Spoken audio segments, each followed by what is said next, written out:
The thing I'm on starts up again. A movable bed. Yes, a gurney, in other terms. I had some experience with them a long time ago in Lyndon Johnson's terrible little Asia trip.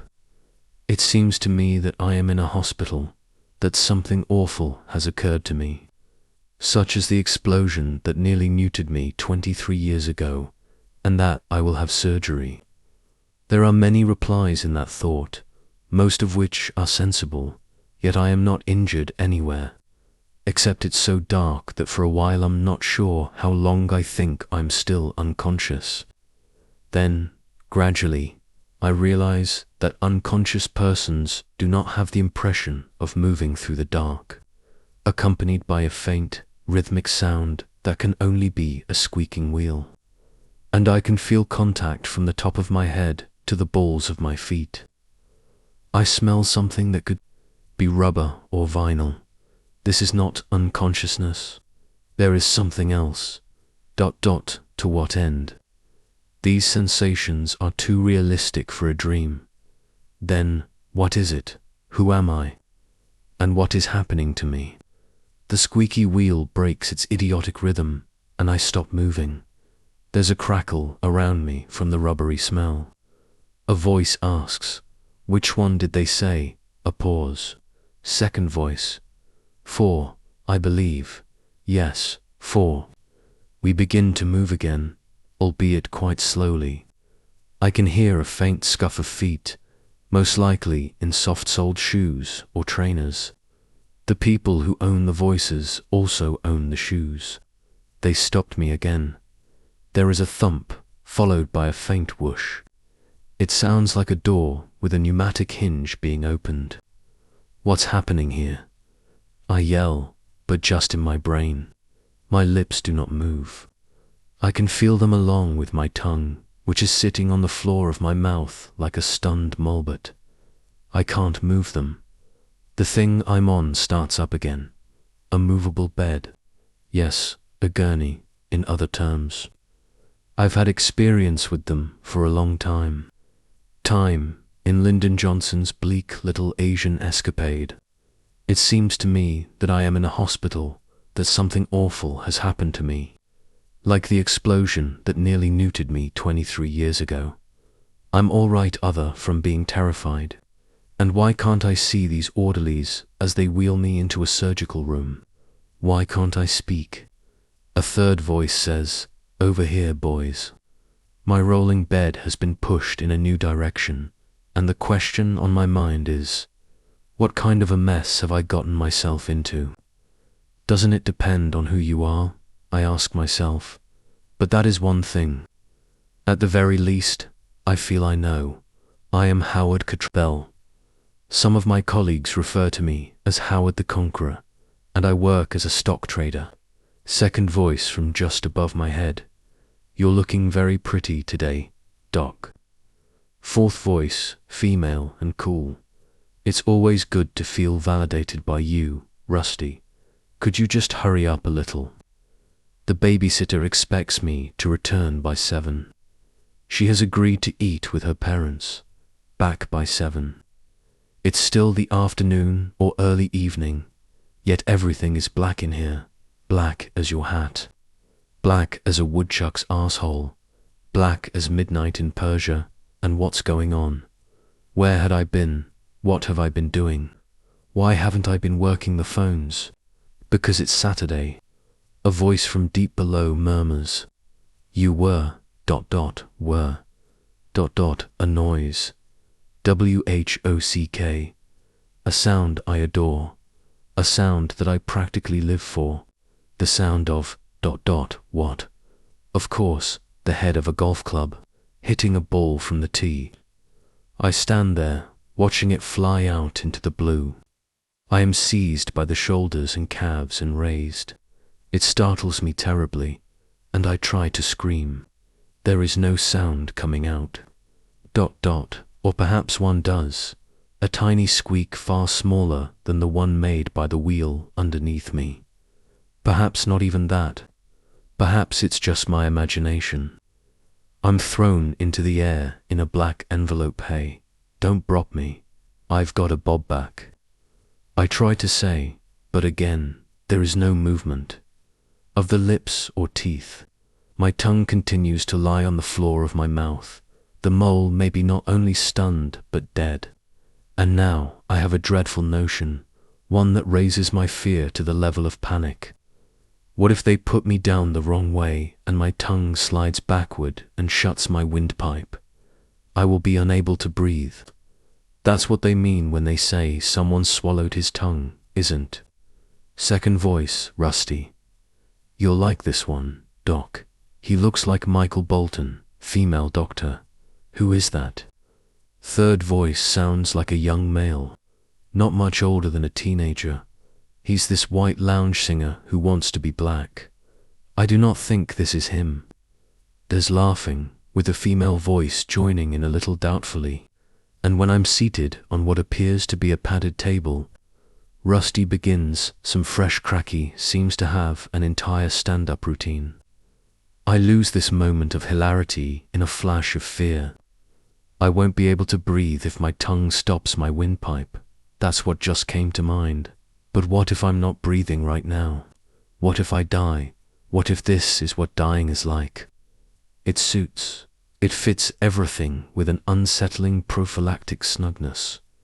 The dark, the rubbery odor. Nowadays I am Howard the Conqueror, stockbroker extraordinaire, terror of Derry Municipal Country Club, and frequent visitor to what is known as the 19th hole on golf courses all over the world. But in '71, I was part of a medical assistance team in the Mekong Delta. A scared kid who occasionally woke up wet-eyed from dreams of the family dog, and all at once I remember this feel, this smell. Dear God, I am in a body bag. First voice. Do you want to sign this, Doc? Remember to press hard its 3 copies. The sound of a pen scraping across paper. I imagine the owner of the first voice extending a clipboard to the female doctor. Oh, bear Jesus, do not let me be Beeb. I tried to scream, but nothing came out. I'm breathing though, ... aren't I? I can't feel myself doing it, yet. My lungs appear to be fine. They aren't hurting or shouting for air as they do after swimming too far underwater, so I must be fine, right? Except if you're Beeb, the deep voice murmurs, they won't be crying out for breath, would they? No, because Beeb lungs don't need to breathe. Deeb lungs can simply stop working. ... Take it easy, Rusty. Doc, what are you doing on Saturday night? But, if I'm Beeb, how can I feel? How do I smell the bag I'm in? How can I hear these voices? The Bok now saying that next Saturday night she'll be washing her bog, named Rusty. What a coincidence, and everyone laughing. If I'm Beeb, why am I not gone or in the white light that Oprah always talks about? There's a hard, ripping sound, and I'm suddenly immersed in white light, which is blinding, like the sun breaking through a veil of clouds on a winter day. I attempt squinting my eyes tight against it, but nothing happens. My eyes are like blinds with broken rollers. A face bends over me, concealing some of the glare caused by a bank of overhead fluorescence, rather than a dazzling astral world.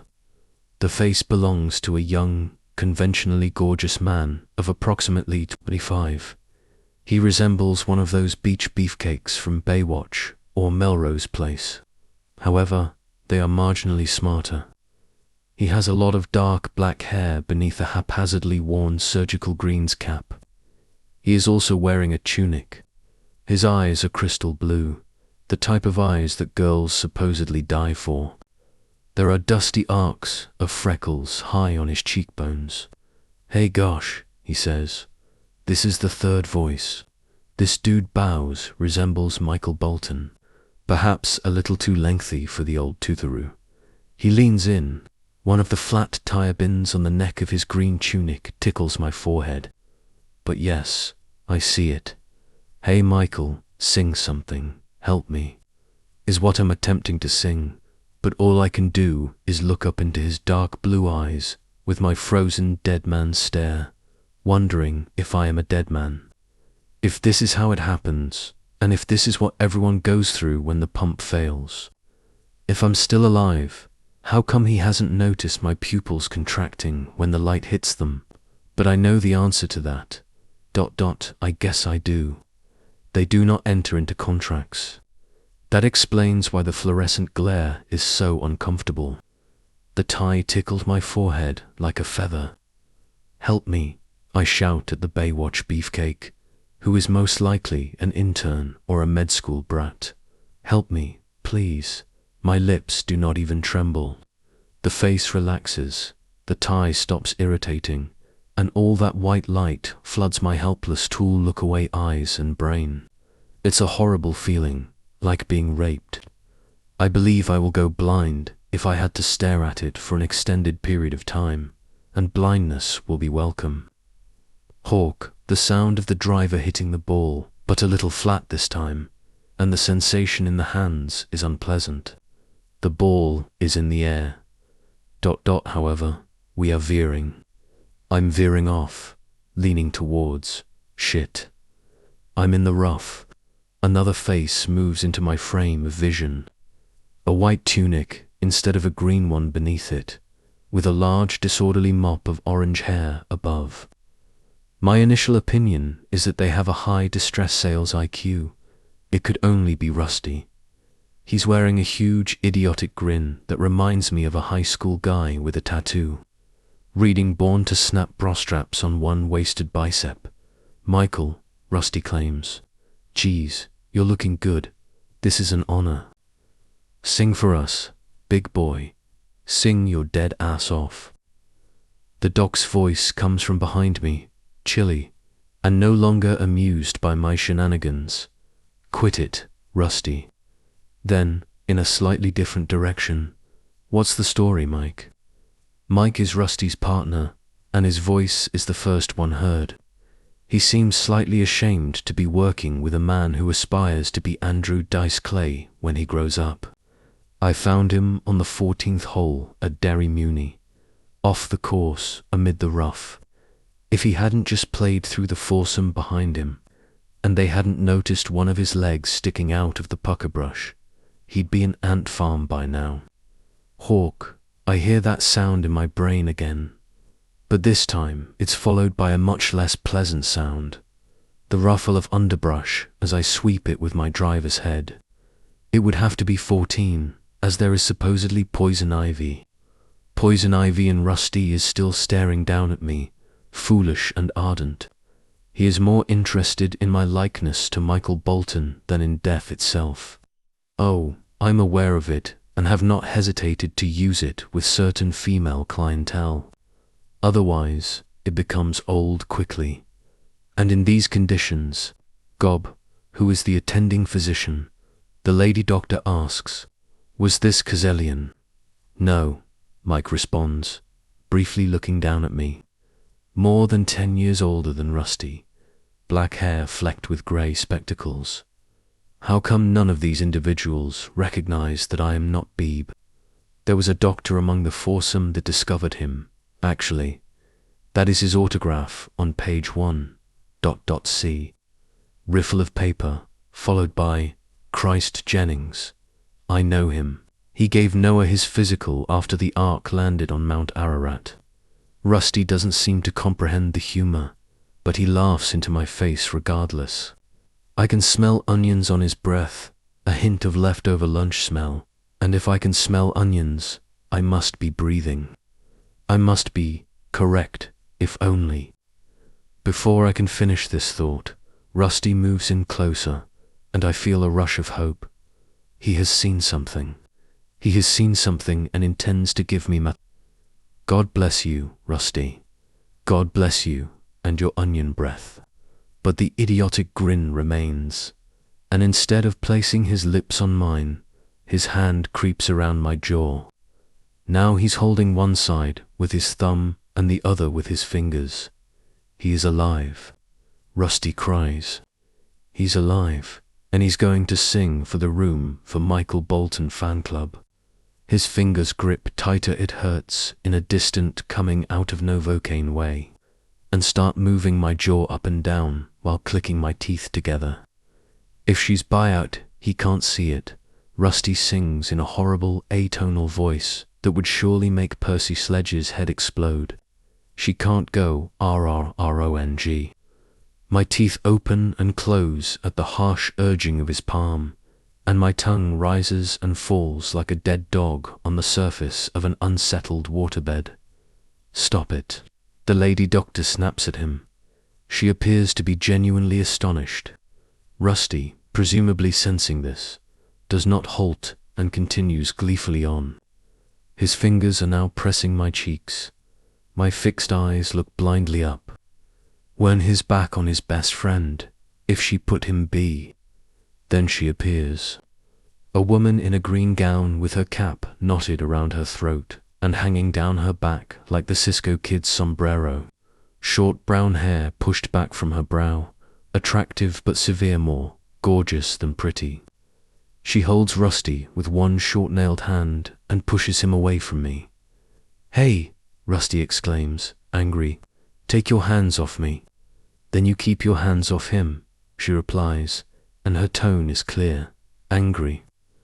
"I'm tired of your sophomore class wit, Rusty, and the knee. Tea time you start in. I'm going to report you." "Hey, let's all calm down," says the Baywatch hunk.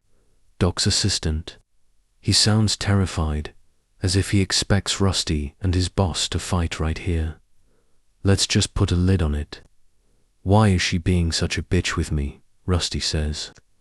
He's still attempting to sound outraged, but he's genuinely whining now. Then, in a slightly different direction, "Why are you being such a bitch? You're on your period, is that it?" Doc, horrified, says, "Get him out of here." Mike responds, "Come on, Rusty. Let's go sign the log." Rusty, "Yes. And get some fresh air."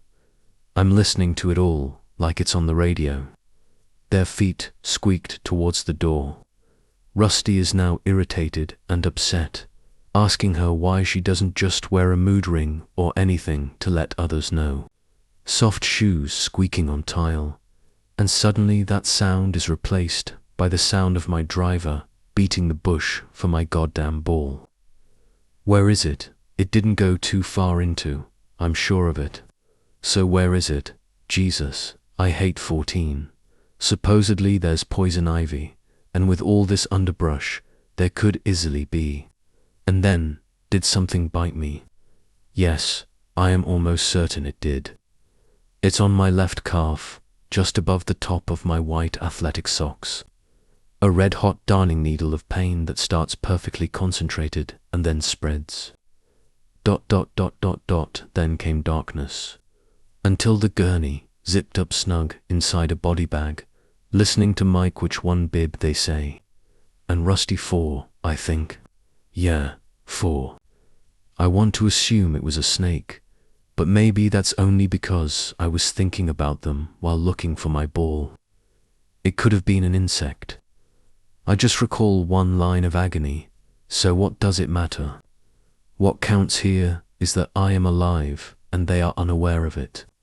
It's incredible, but they don't know. Of course, I had horrible luck. I remember speaking with Dr. Jennings as I passed through his foursome on the 11th hole. A decent enough person, but ambiguous and an antique. The antique pronounced me dead. Then Rusty, with his dopey green eyes and attention whore smirk, declared me dead. Ms. Cisco Kid, the lady doctor, hadn't really looked at me yet. When she did, perhaps. I hate that jerk, she adds when the door is closed. Now it's just the three of us, though Ms. Cisco Kid believes it's just the two of them. Why am I always getting the jerks, Peter? I don't know, Mr. Melrose Place adds, but Rusty's a unique case, even in the history of famous jerks. Walking brain death. She chuckles, and something clangs. The clank is followed by the sound of steel instruments clicking together, which scares me. They're off to the left of me, and while I can't see them, I know what they're about to do. An autopsy. They are preparing to cut into me. They plan to extract Howard Cottrell's heart to determine whether it blew a piston or through a rod. My leg, I scream inside my head. Check out my left leg. The issue is not with my heart. Perhaps my eyes have adjusted slightly. I now see a stainless steel armature at the very top of my view. It appears to be a large piece of dental equipment, but it is not a drill. It is a saw, from somewhere deep inside, where the brain keeps the type of trivia required exclusively while playing Jeopardy. On television, I even came up with the name. This is a giggly saw. They use it to remove the top of your head. This is after they've taken your face off like a kid's Halloween mask, complete with hair. Then they remove your brain. Clink, clink, clunk. A pause. Then clank, so loud that if I could leap, I would. Do you want to perform the pericardial cut? She asks. Pete asks cautiously, do you want me to? Dr. Sisko, sounding polite, as if he is soliciting a favor and a responsibility. Yes, I think so. All right, he replies. Will you assist? Your trusty co-pilot, she replies, laughing. She laughs with a snick-snick sound. It's the sound of scissors cutting through air. Now, panic beats and flutters inside my skull like a colony of starlings trapped in an attic. The Vietnam War was a long time ago, but I seen half a dozen field autopsies, what the medics used to call tencho postmortems. And I understand what Cisco and Pancho are referring to. The scissors have long, sharp blades, extremely sharp blades, and large finger holes. However, you must be powerful to employ them. The lower blade glides into the intestines like butter. Then snip up through the bundle of nerves in the solar plexus and into the beef jerky weave of muscle and tendon above. Then into the sternum. When the blades come together this time, they do so with a heavy crunch, as the bone sections and rib cage separate like two barrels strung together with string. Then, with those scissors that resemble nothing more than the poultry shears used by supermarket butchers, snip crunch, snip, splitting bone and shearing muscle, freeing the lungs, heading for the trachea, transforming Howard the Conqueror into a Thanksgiving dinner no one will eat. A thin, irritating whine. This sounds like a dentist's drill. Pete, can I, Dr. Sisko, sounding slightly maternal. No, these snick, demonstrating for him. They can't do this, I believe. They cannot cut me up. ... I can feel. Why? He asks. Because that's the way I want it, she adds, sounding much less maternal. On your own, petty boy. You can do whatever you want. But in Katie Arlen's autopsy room, you start with the pericardial shears. Autopsy chamber. There, it's out. I wish I had goosebumps, but nothing happens. My skin remains smooth. Remember, Dr. Arlen adds, but now she's lecturing. Any fool can learn how to operate a milking machine, but the hands-on approach is usually preferable. Her tone is slightly provocative. Okay, he replies. They are going to do it. I have to create some form of noise or movement, or they are going to do it. If blood flows or jets up from the first punch of the scissors, they'll know something's wrong, but by then, it'll most likely be too late. That first snip crunch will have happened, and my ribs will be lying against my upper arms, my heart pulsing frantically away under the fluorescence in its blood-glossy sac. I focus everything on my chest. I push, or attempt to, and something happens. A sound. I made a sound. It's largely inside my closed mouth, but I can hear and feel it in my nose as a faint hum. Concentrating, summoning every ounce of effort, I do it again, and this time the sound is a little stronger, leaking out of my nostrils like cigarette smoke. N. It reminds me of an old Alfred Hitchcock TV show I saw a long time ago, in which Joseph Cotton was paralyzed in a car accident and was finally able to let them know he was still alive by crying a single tear. And, if nothing else, that small mosquito whine has demonstrated to myself that I am alive, that I am not merely a soul lingering inside the clay model of my own deceased body. As I concentrate, I feel breath slipping through my nose and down my throat, replacing the breath I have now appended, and then I send it out again, working harder than I ever worked summers for the Lane Construction Company when I was a teenager, because now I'm working for my life, and they must hear me, dear Jesus. Ninen, do you want some music? The woman doctor inquires. I've got Marty Stewart, Tony Bennett. He makes a forlorn noise. I hardly hear it, and don't get any immediate significance from what she says. ... This is probably a good thing. All right, she replies, chuckling. I've also got the Rolling Stones. You, me. I'm not as square as I appear, Peter. I did not intend. He sounds agitated. Listen to me. I scream inside my thoughts as my frozen eyes gaze up at the icy white light. Stop chattering like magpies and listen to me. I can feel more oxygen trickling down my neck, and it occurs to me that whatever happened to me may be wearing off. But it's merely a blip on the screen of my mind. Maybe it's wearing off, but recuperation will no longer be an option for me. All of my attention is focused on getting them to hear me, and I am confident that they will this time. Stones, then, she replies. Unless you want me to run out and get a Michael Bolton CD in honor of your first pericardial? Please, no, he tears, and they both laugh. The sound begins to emerge, and it is louder this time. Although not as loud as I had intended, it was adequate. Definitely loud enough.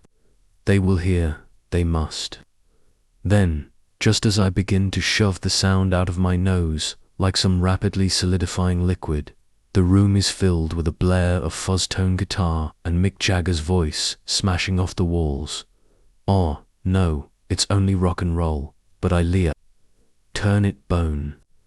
Dr. Sisko exclaims, humorously over-shouting, and my own nasal sound, a desperate tiny buzzing through my nostrils, is barely heard among the din. Her face bends over me again, and I experience fresh terror when I see her wearing a plie eye shield and a gauze mask over her. Mouth, she looks back over her shoulder. I'll strip him for you, she tells Pete, and bends towards me. A scalpel flashing in one gloved hand through the guitar thunder of the Rolling Stones. I hum desperately, but it doesn't help. I can't hear myself. The scalpel hovers and suddenly slices. I scream inside my thoughts, yet there is no pain, only my polo shirt falling to shreds at my sides. My rib cage will slide apart as Pete unintentionally performs his first pericardial cut on a living patient. I've been lifted. Pete, wearing his own plie eye shield, stands behind a steel counter, inventorying a terrifying assortment of tools.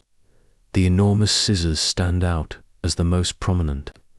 I catch a glimpse of them, their blades sparkling like ruthless satin. Then I'm laid flat again, and my shirt is gone. I'm now bare to the waist. It's cold in the room. Look at my chest. I shout at her. You must watch it rise and fall, regardless of how shallow my respiration is. You're a Gobbum expert, for goodness sake. Instead, she looks around the room, raising her voice to be heard over the music. I like it, yeah I do, the Stones sing, and I believe I will hear that nasal fool chorus in the hallways of hell through all eternity. Nitty, what's your choice, bores or jockeys? With fear and wrath, I understand what they're saying. Bo Urs, he calls back. Of course, Just look at the dude. Arsehole, I want to scream. You probably assume that everyone over 40 wears boxer shorts. You presumably assume when you reach 40, you'll. She undoes my Bermudas and pulls down the zip. In other circumstances, seeing a woman as beautiful as this, a touch severe, but still gorgeous due, that would make me quite pleased. Today though, you lose, petty boy, she declares. Jockeys, on payday, he replies, and comes over. His face meets hers. They gaze. They looked down at me through their plie masks, as if they were aliens observing an abductee. I attempt to make them notice my eyes, to see me looking at them, but these two morons are staring at my pants. Oh, and Reb, Pete says, a shaving. I call them more of a wash pink, she says. Hold him up for me, Peter. He weighs a ton. It's no wonder he suffered a heart attack. Let this be a lesson for you. I am in shape. I yell at her, probably in better shape than you, bitch. My hips are instantly yanked upward by muscular hands. My back cracks, and the sound makes my heart race. Sorry, guy, Pete adds, and I suddenly feel colder than ever as my shorts and red underpants are dragged down. Upsadaisy once, she says, raising one foot, and upsadaisy twice. Elevating the other foot, off come the mocks, and off come the socks. She comes to an abrupt halt, and hope seizes me once again. Hey Pete, yeah. Do guys usually wear Bermuda shorts and moccasins to play golf? The Rolling Stones have moved on to emotional rescue. Mick Jagger sings, I will be your knight in shining armor, and I wonder how funky he'd dance with about 3 sticks of high-core dynamite jammed up his skinny ass. If you ask me, this guy was just asking for trouble, she says later. I thought they had these special shoes, very ugly, very golf-specific, with little knobs on the soles. Yeah, but it's not illegal to wear them. Pete responds. He extends his gloved hands over my upturned face, glides them together, and bends their fingers back. As the knuckles break, talcum powder sprinkles down like fine snow. At least not yet. Not like bowling shoes. If you are caught bowling without a pair of bowling shoes, you may be sentenced to state prison. Is that true? Yes. Do you wish to manage temperature and thorough examination? No, I scream. No, he's a kib. What are you doing? He glances at her as if the identical thought had crossed his head. That's it. ... Katie, is this not strictly legal? I mean, ... double quotes. Cisco, also known as Dr. Katie Arlen, appears to have feelings for Petty, who has dark blue eyes. Dear God, they have dragged me off the golf course and into an episode of General Hospital. This week's subplot, dubbed Love Blooms in Autopsy Room for G, she adds in a raspy, theatrical whisper. I don't see anyone here but you and me. The tape. Not rolling yet, she said. And once it is, I'll be right there with you every step of the way. As far as anyone will ever know, anyway. And for the most part, I will remain. I just want to put away those charts and presentations. And if you're truly uncomfortable, yes, I shout up at him through my frozen expression. Feel uncomfortable. Extremely unpleasant. Very unpleasant. But he's only 24, and what is he going to say to this beautiful, serious woman who is standing within his space? Invading it in a way that can only imply one thing. No, mummy, I'm scarab. Besides, he wants to. I see the wanting through the plea. I eye shield, bopping around like a bunch of overage punk rockers, pogoing to the Stones. Hey, as long as you'll cover for me if... Sure, she says. You've got to get your feet wet occasionally, Peter. And if you really need me to, I can rewind the tape. He seems startled. Can you do that? She smiles. V half many cigarettes in autopsy room 4, main hair. I bet you do, he adds, smiling back, before reaching beyond my locked field of vision. When his hand returns, it's wrapped around a microphone suspended from the ceiling by a black rope. The microphone looks like a steel teardrop. Seeing it there makes the horror more real than it was before. Will they actually chop me up? Pete is not a veteran, but he has received training. Surely he will notice the marks of whatever bit me when I was looking for my ball in the rough, and they will at least suspect. They will have to suspect. But I keep seeing the scissors with their cruel satin shine. Jumped up poultry shears, and I keep wondering if I'll still be alive when he rips my heart out of my chest cavity and holds it up, dripping, in front of my fixed gaze for a second before turning to dump it into the weighing pan. I believe I have the potential to be. Don't they say the brain can stay conscious for up to 3 minutes after the heart stops? Ready, doctor, Pete responds, sounding almost professional. Somewhere, tape is rolling. The autopsy procedure has started. Let's flip this pancake, she says cheerfully, and I'm turned over just as quickly. My right arm flies to one side and then crashes back against the table, smashing down with the high metal lip piercing into my bicep. Although the agony is excruciating, I don't mind it. I hope for the lip to bite through my skin, to bleed, which real corpses do not do. Whoops-a-daisy, Dr. Arlen announces. She lifts my arm and places it back at my side. Now I'm most mindful of my nose. It's shattered on the table, and for the first time, my lungs send a distress signaler, cottony, starved sensation. My mouth is closed, and my nose is somewhat squashed shut. I'm not sure how much.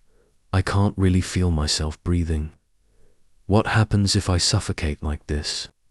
Then something happens that draws my focus completely away from my nose. A massive object, it feels like a glass baseball bat, is forced forcibly into my rectum. Once more, I attempt to scream, but can only emit a faint, awful buzzing. Tempin, Peter says. I've set the timer. Great idea, she adds, stepping away, giving him space. Allowing him to test drive this baby. Allowing him to test drive me. The music is toned down slightly. Subject is a white Caucasian, age 44. Pete continues, speaking for the microphone now and for posterity. His name is Howard Randolph Cottrell. Residence is 1566 Laurel Crest Lane, here in Derry. Dr. Arlen, from a distance. Mary Mead. After a little silence, Pete spoke up again, sounding slightly agitated. Dr. Arlen tells me that the person actually resides in Mary Mead, which separated from Derry. Enough with the history lesson, Pete. Dear God, what have they gotten up my ass? Some kind of cattle thermometer. If it was a little longer, I believe I could taste the bulb at the end. They didn't use too much lube. ... But why would they? After all, I am dead, sorry, Dr. Pete says. He fumbles mentally for his place and eventually discovers it. This information comes from the ambulance form, originally taken from a Maine driver's license. The pronunciation of doctor was, Frank Jennings. The subject was pronounced at the scene. Now I'm praying my nose bleeds. Please listen to me, bleep. Only, don't simply bleep. Gush, it does not. The cause of death may have been a heart attack, Peter says. A gentle hand brushes down my nude back to the crack of my ass. I hoped it would remove the thermometer, but it didn't. Spine appears to be intact. No attractable phenomena. Attractive phenomenon. Attractive phenomena. What the fuck do they think I am, a bug? He lifts my head, the pads of his fingers against my cheeks, and I hum desperately, not knowing he can't hear me over. Keith Richards' screaming guitar, but hoping he can feel the sound vibrating in my nasal passages. He does not. Instead, he moves my head side to side. No neck injury apparent, no rigor, he says, and I wish he would just let my head go. Let my face slam down onto the table, that'll make my nose bleed, unless I'm truly dead. But he lowers it softly, considerately, crushing the tip again and again, making asphyxia seem a distinct possibility. No wounds apparent on the back or buttocks, he explains. But there's an old scar on the upper right thigh that looks like some form of wound, possibly shrapnel. It's an ugly one. It was ugly, and it contained shrapnel. The end of my war. A mortar shell landed in a supply area, killing 2 men and making 1 man, myself, lucky. It's a lot uglier up front and in a more sensitive location, but all of the equipment works. Or did, until today. A 1/4 inch to the left, they could have provided me with a hand pump and CO2 cartridge for intimate moments. He eventually took the thermometer outo, God, the relief, and I could see his shadow on the wall holding it up. 94.2, he answered. Wow, that's not too bad. Katie, this guy could almost be alive.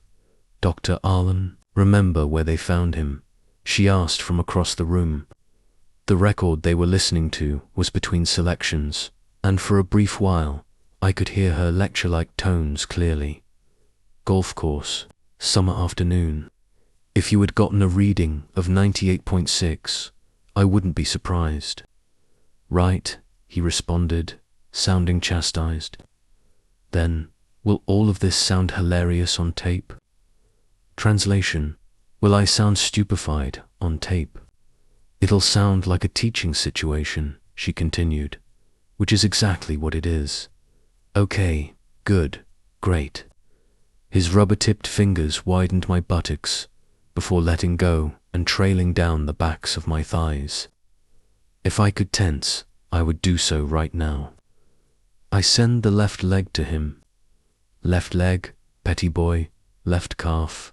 Do you see it? He must see it, because I can feel it, throbbing like a bee sting or possibly a shot administered by a careless nurse, who infuses the needle into a muscle rather than a vein. Playing golf in shorts is a bad idea, he remarks, making me wish he was born blind. Maybe he was born blind.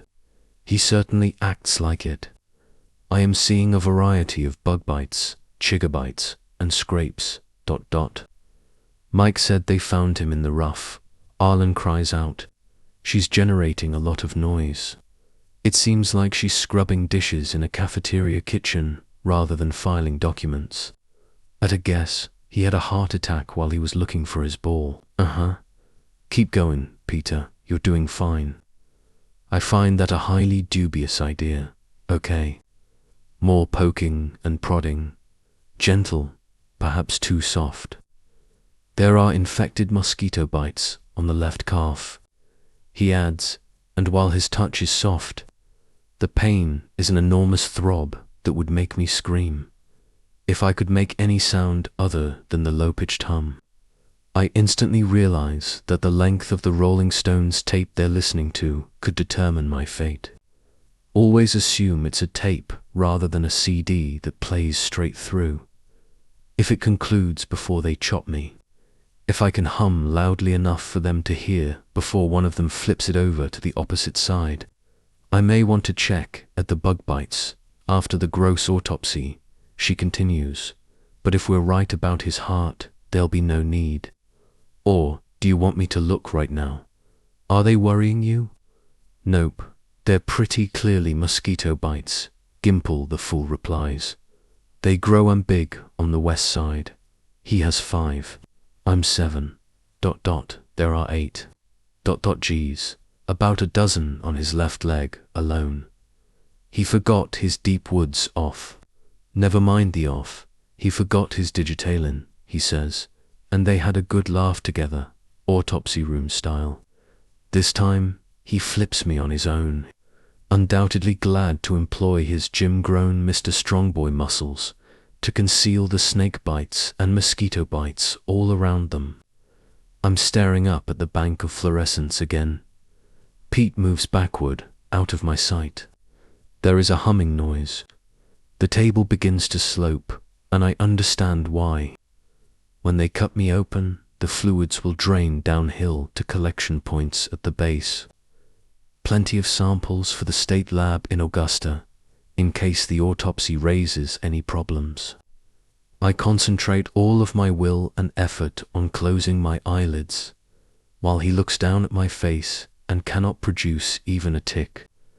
I only wanted to play 18 holes of golf on Saturday afternoon, but instead I changed into Snow White with hair on my chest. And I can't stop thinking about how it will feel when those poultry shears slide into my stomach. Pete holds a clipboard with one hand. He studies it, puts it aside, and then talks into the microphone. His voice is significantly less stilted now. He's just made the most awful misdiagnosis of his life, but he doesn't realize it, and he's starting to warm up. I am commencing the autopsy at 5:49 p.m., he reports, on Saturday, August 20th, 1994. He elevates my lips, looks at my teeth like a man preparing to buy a horse, and then lowers my jaw. Good color, he continues, and no petechia on the cheeks. The current song fades from the speakers, and I hear a click as he steps on the foot pedal, pausing the recording tape. Man, this guy could still be alive. I murmur wildly as Dr. Arlen drops what sounds like a bedpan. Doesn't he wish, she adds, laughing. He joins in, and this time it's cancer I wish on them, the kind that is incurable and has a long lifespan. He immediately moves down my body, feeling up my chest, then palpates my tummy. I burp. He looks at me, eyes widening, mouth dropping open a little, and I try furiously to hum, knowing he won't hear it above "Start Me Up," but hoping that, along with the burp, he'll finally be ready to see what's right in front of him. "Excuse yourself, Howie," Dr. Arlen, the bitch, says from behind me, chuckling. "Better watch out, Pete, those post-mortem belches are the worst." He theatrically fans the air in front of his face before returning to his work. He hardly touches my groin, but he mentions that the scar on the rear of my right leg extends to the front. However, I believe you missed the main one, possibly because it is higher than you are looking. No big deal, my little Baywatch booby, but you also missed the fact that I'm still alive, which is a major deal. He continues to chant into the microphone, sounding more and more at ease, sounding a little like Jack Klugman on Quincy, M.E., and I know his partner over there behind me. The Pollyanna of the medical world isn't thinking she'll have to roll the tape back over this part of the EP, aside than overlooking the fact that his first pericardial is still alive. The child is doing an excellent job. Finally, he replies, "I think I'm ready to go on, Doctor." His tone is uncertain. She approaches, briefly glances down at me, and squeezes Pete's shoulder. "Okay," she says. "And now with the show, now I'm trying to stick out my tongue." Just one single impudent gesture from a child would suffice, and it appears that I am experiencing a faint prickling sensation deep within my lips, similar to how you feel when you are finally starting to recover from a strong dose of Novocaine, and I sense a twitch. No, wishful thinking, just yes, yes. But it's just a twitch, and the second time I attempt, nothing happens.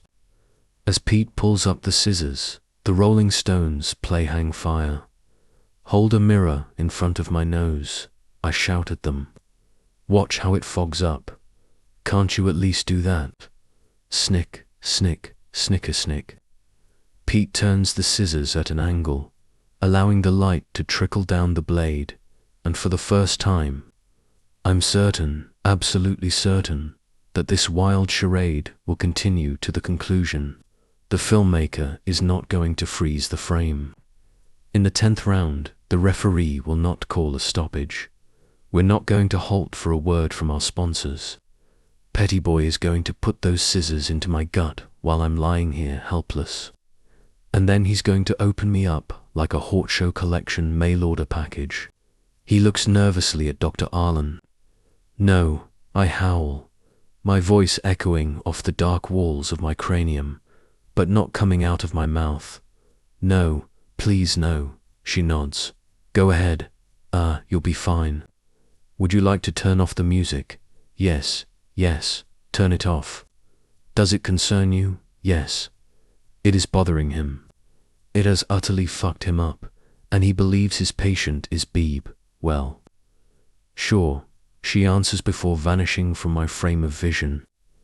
Mick and Keith are finally gone. I try to make the humming noise and discover that I am no longer able to do so. I am too terrified. Fear has paralyzed my vocal cords. I can only glance up as she rejoins him, the two of them peering down at me like pallbearers in an open grave. Thanks, he replies.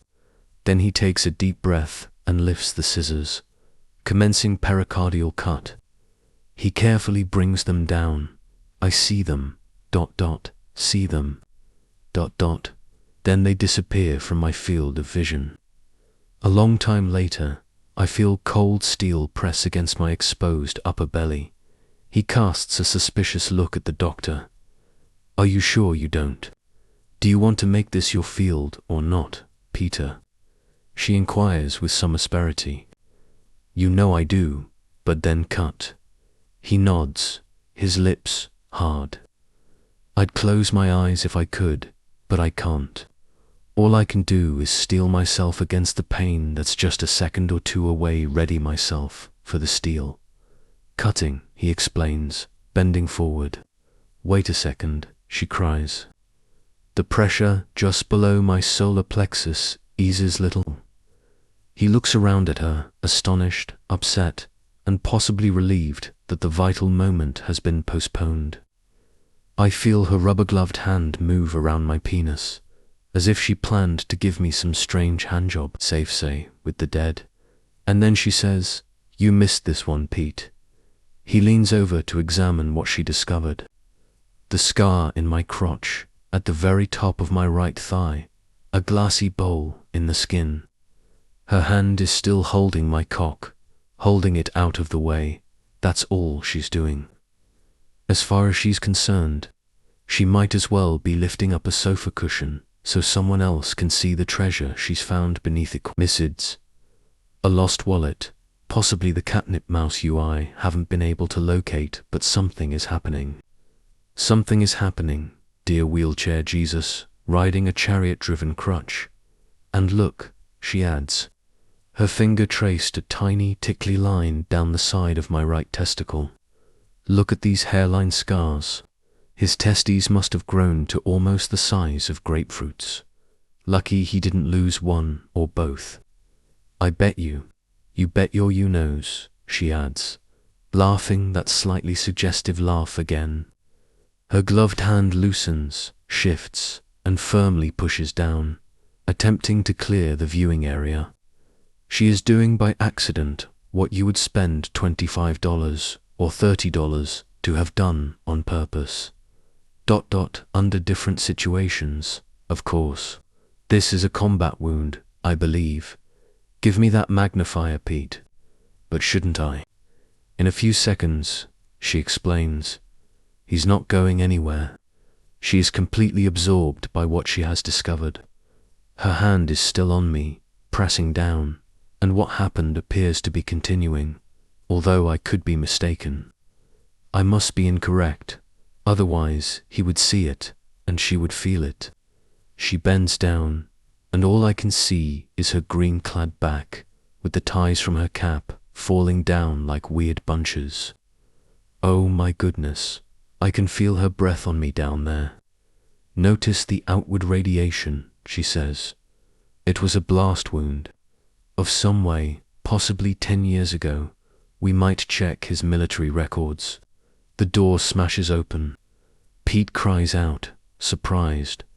Dr. Arlen doesn't, but her hand tightens instinctively.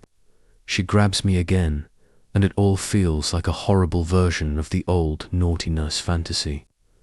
"Don't cut him up," someone yells, his voice so loud and wavering with fear that I can barely recognize Rusty. Don't cut him up. There was a snake in his golf bag, and it bit Mike. They turn to him, eyes wide, jaws dropped. Her hand is still gripping mine, but she isn't conscious of it, at least for the time being. Any more than Pettyboy is aware that he has one hand clutching the left breast of his scrub gown. He appears to be the one with the broken gasoline pump. What are you?" Peter begins, knocked him flat. Rusty was saying, babbling. "He'll be fine, I guess, but he can hardly speak. Little brown snake, I've never seen one like it in my life. It went beneath the loading bay and is still there, but that's not essential. I think it has already bit the guy we brought in. I think... ... What are you trying to do? Stroke me back to life?" She looks about, bewildered, initially unsure of what he's talking about, until she notices that she is now holding a mostly erect penis. And as she screams and pulls the shears from Pete's limp-gloved hand, unreminded of that old Alfred Hitchcock television movie, Poor Old Joseph Cotton, I believe. He only got to cry.